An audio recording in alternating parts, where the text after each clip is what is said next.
everybody, welcome to my channel. My name is Alex and today I'm bringing you my February wrap up. Now this video is going to be really casual and calm and not a big deal. As you can tell by my appearance today, we're just going to get into the books, talk about what I read in the month of February. So before we get into the video, if you're new here and you're not already, be sure to go down and hit the subscribe button and the bell icon down below so that you never miss out on any of my content. And without further ado, let's get started. Now, as per usual, I have already posted a mid-month wrap up for the month of February. So if you haven't seen that, it talks about the first couple reads that I read in the month of February. I will link it in a card up above so you can go and check that out. I will not be going into the books discussed in that video very much in this video because I've already talked about them. Now, the month of February started out pretty slow for me. My mid-month wrap up was pretty short. I think I only talked about 4 books in that video, but I ended up overall reading 14 books throughout the month of February, which is about a book every other day, and I am totally surprised and impressed with myself for hitting that number. So first I'm going to go into some stats about all 14 books that I read in February. I will quickly go over the books that I read in the first half of the month, and then I'll go into the rest of my reviews. So for stats, like I said, I read 14 books in the month of February, and my stats were kind of all over the place. So a lot of the books that I read in the month of February were pretty hit or miss as far as ratings go. I didn't have a ton that were in the middle. So I wound up with 2 2-star reads, 3 3.5-star reads, 4 4-star reads, 4 4.5-star reads, and 1 5-star read. For the sources of where I got each book, 1 book came from my physical library, 8 of my books came through the Libby app, 1 was one that I already owned, and 4 were ARCs through NetGalley. For age range, I read 2 middle grade books, 8 YA, and 4 adult. As far as formats go, I read 2 physical books, 7 ebooks, and 5 audiobooks. As far as genres, again, I was kind of all over the place. I wound up with 5 contemporaries, 6 fantasies, 1 historical fiction, 1 science fiction, and 1 nonfiction. So those are all the stats for all the books that I read. I'll quickly let you know the names and the ratings that I gave for the first 4 books that I read in February, which I've already discussed in my February wrap-up. So we started with Dark and Deepest Red by Anna Marie McLemore, which I gave a 3.5 out of 5 stars. Mistborn and the Final Empire by Brandon Sanderson, which I gave a 4.5 out of 5 stars. The Starless Sea by Erin Morgenstern, which I gave a 4 out of 5 stars. And Children of Virtue and Vengeance by Tomi Adeyemi, which I gave a 3.5 out of 5 stars. After Children of Virtue and Vengeance, I read Only Mostly Devastated by Sophie Gonzalez, and this was an e-arc that I received through NetGalley, so thank you to NetGalley and the publisher and author for providing me with an arc. This book comes out today, the day that you're watching this, March 3rd. This book follows your 2 main characters, Ollie and Will, and they are a summer fling. They're in North Carolina together, and it's only ever supposed to be a summer fling. Ollie is from California, and he comes to North Carolina to be with his aunt who is sick with cancer, and they're going to stay there for the summer to take care of her, and it's only supposed to ever just be a summer thing. But once the school year is about to start, Ollie's family tells him that they're actually going to stay in North Carolina and continue taking care of his aunt, and he's going to enroll in the local high school where he winds up seeing Will again, and Will is not the same guy that he was and made himself out to be over the summer. Now, I did, for the most part, enjoy my time reading this novel overall, but I found myself consistently frustrated and angry with the 2 main characters. I just felt like I couldn't understand where either of them were coming from a lot of the novel, and one of them would be chasing after the other one, but they didn't seem like they were really worth it, so I didn't understand where the attraction was. And so just in general, the romance for the vast majority of the book really, really frustrated me, and a lot of the friend groups in here actually frustrated me as well. There are a couple of friends that are incredibly toxic in this book, and by the end of it, you kind of begin to see a different side of them, and it does not justify their bad behavior, but it does kind of give you a backstory. But it just took way too long for some of these characters to realize, oh, this other character is a piece of shit and I shouldn't be hanging out with them.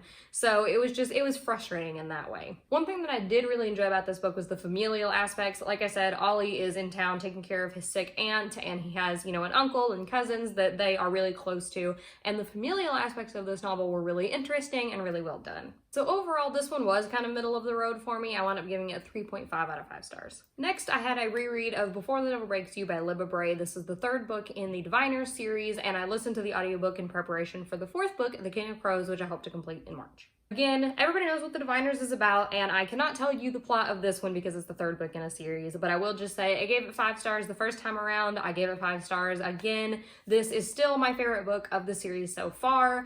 And the ending actually kind of threw me off guard because I remembered a little bit of what happened, but not a ton, and it was really interesting to get to see this big thing play out that's really going to impact the fourth novel. I'm not going to, again, go into too much of detail on this one. Just know I love this book for the same reason I love all the Diviners books. The characters are great, the setting's great, the magic's great, the plot lines are great, the twists are great, everything's great. I need to read King of Crows like yesterday. This is obviously a 5 out of 5 stars. Then I read The Sound of Stars by Alicia Dow. This was another ARC that I received through NetGalley, so thank you to NetGalley, the publisher and the author, for sending me this e-ARC, and this one released on February 25th. This is a dystopian novel where this alien race has come and taken over Earth, and we follow our main character Janelle, who lives in New York City.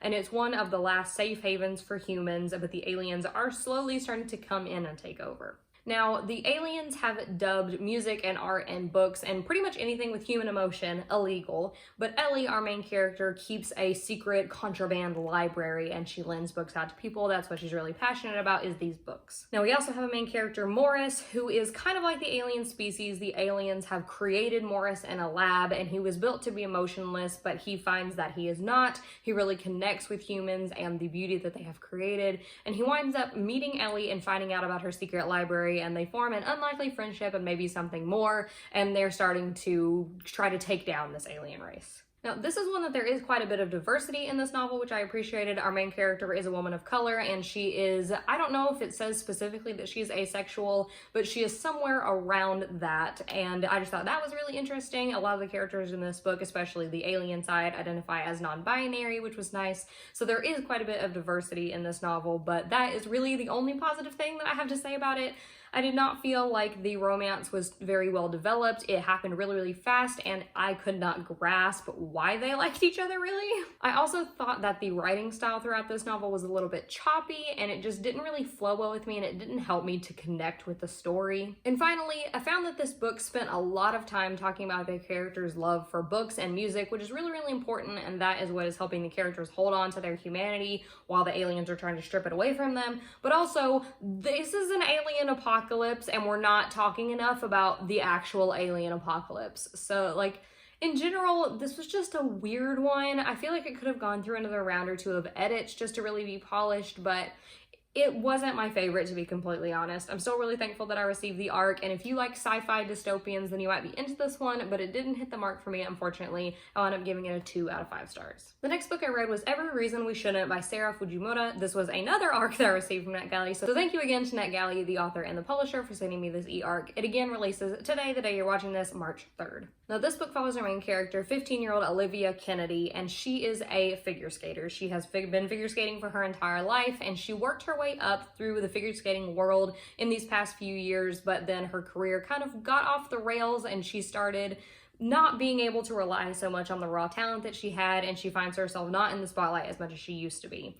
It's really hard for her to come to grips with this because both of her parents were really, really famous Olympian figure skaters in their day, and they own an ice rink, and they are in danger of losing it and potentially losing everything. Well, one day Olivia meets a boy named Jonah who is a speed skater, and he starts to come to the rink to train, and they meet and hit it off, and romance ensues from there. Now, this is one that I highly, highly enjoyed. The world of figure skating has always been really, really interesting to me, so it was nice to be able to see that in this novel. I just really enjoyed the setting in general. I thought that the characters were really, really nice and well thought out. Olivia is a really good 15-year-old character. She is still a little tiny bit juvenile, as you'd expect a 15-year-old to be, but she's mature enough that she understands the more adult issues that she's going through and that her parents are going through, so I thought that she struck a really nice balance. There is also a bit of diversity in here. Olivia is biracial. I believe that she's Korean American, and Jonah is, I believe, Korean as well. This was one that was super, super quick for me to get through. It's less than 300 pages long, so if you're looking for something that's a cute, fun, contemporary romance that's just easy, quick, something light to break up some maybe more serious reads that you're picking up,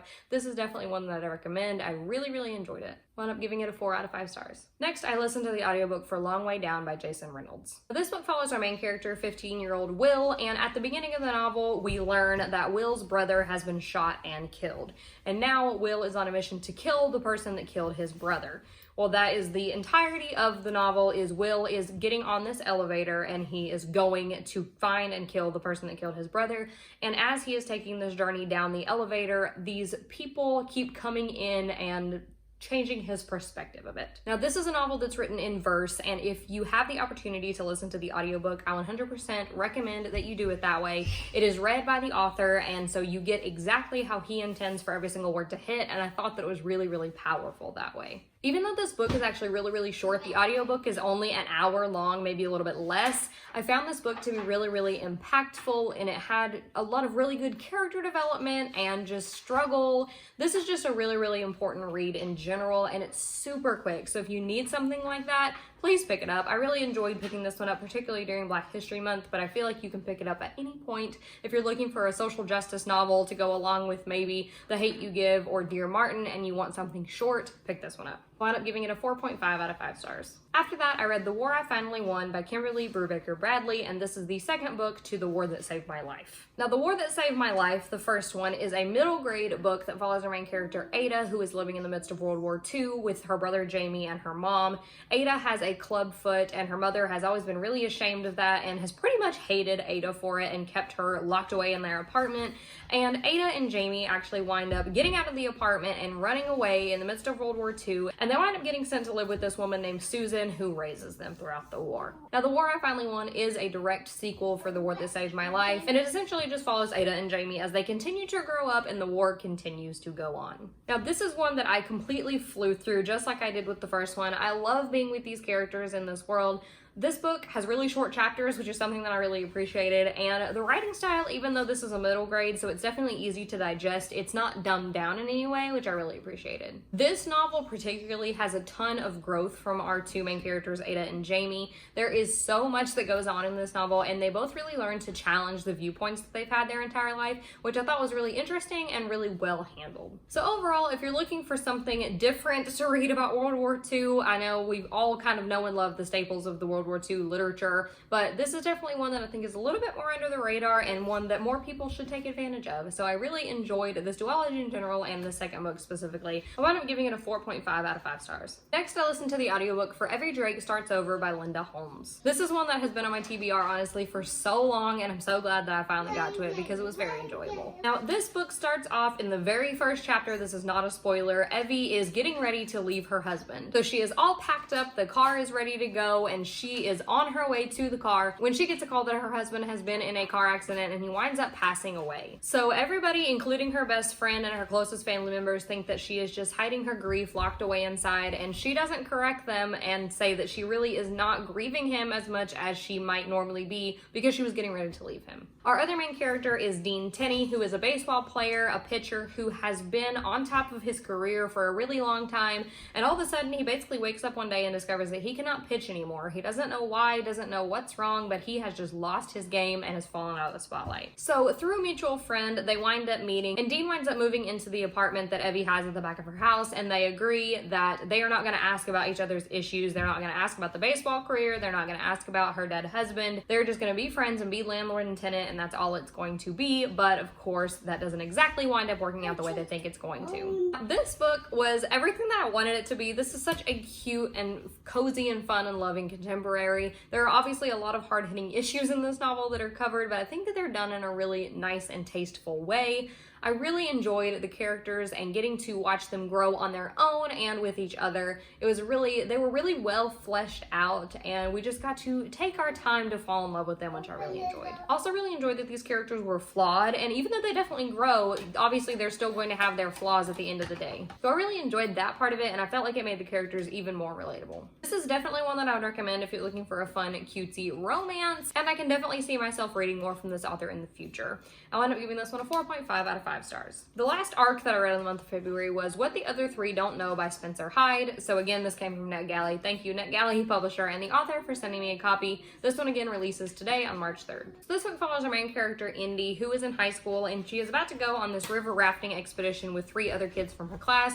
They are all very different. They don't really know each other very well yet, and they all have something to hide, and it comes out on this river rafting expedition. They wind up learning self-acceptance and finding friends in places that they never thought they would have them. Now, Now, this is a book that I can definitely think has an audience, but unfortunately I just was not the perfect audience for this novel. Now, obviously, this book is about them going on a river rafting expedition, so it's a lot of outdoors. So if you enjoy the outdoors, if you like fishing and hunting and river rafting and camping, everything with the outdoors, if you enjoy that, I think that you will like this book a lot better than I did. Other than the setting, I did not find myself personally attached to the characters that much. This book is incredibly short. I think it's only about 230 pages long, so I feel like we could have had 25 to 50 more pages just to develop our characters, and then I would have cared about them a lot more, because when they got into danger, I didn't know enough about them to care, and I didn't find it as adventurous or as thrilling as I think I should have. The last issue I had with this one is that I thought the pacing was really off. Indy is a really introspective character, and she spends a lot of the time just thinking and not a lot of dialogue or action is going on. And that is fine in and of itself, but the way that the pacing was done, a lot of times we would be in the middle of this really serious scene or a big action scene, and then Indy would go off on a tangent in her head, and I feel like we should have been in the action more in those moments. Again, this book definitely does have an audience, I think. It just wasn't me. This wasn't the perfect book for me, but if you would sound like something you'd be interested in, go ahead and pick it up. I ended up giving it a 2 out of 5 stars. Next, I listened to the audiobook for Essentialism, The Disciplined Pursuit of Less by Greg McKeown. Now, this is a nonfiction book that essentially breaks down the concept of essentialism. So essentially in this book, the author is saying that a lot of what we do in our everyday lives is not essential, and we wind up getting busy but not getting a whole lot done because we're not doing the things that are really truly important. And this book is trying to tell us how to identify what is truly essential, how to get rid of everything else in our lives, and just in general hone down our lives a little bit. Now, this audiobook is read by the author, which I really appreciated, and I feel like he did a really good job of bringing the little anecdotes and the pieces of advice to life. I will say, however, if I do go and revisit this book, which I could see myself doing, I would want to do it in a physical format, because I just think it would be easier to be able to flip through the actual book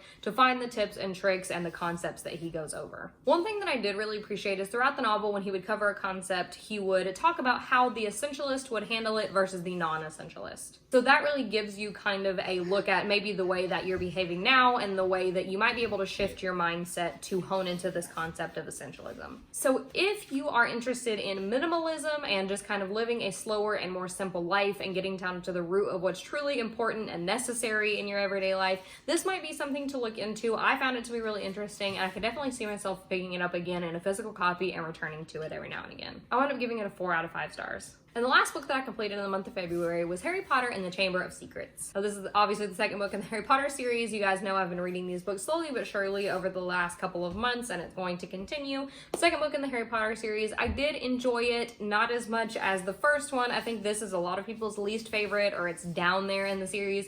Obviously, I still very, very much enjoyed this one. I always love being back in this world. I don't even feel like I really have to review this that much, but I did enjoy it overall. I'm already started on Prisoner of Azkaban, so we are just chugging along. I wound up giving this one a 4 out of 5 stars. So that is it for everything I've read in the month of February. Let me know your thoughts in the comments down below, and let me know what your favorite book of February was. As always, if you enjoyed today's video, please be sure to go down and give it a big thumbs up, as well as hitting the subscribe button and the bell icon down below so that you never miss out on any of my content. Until next time, bye!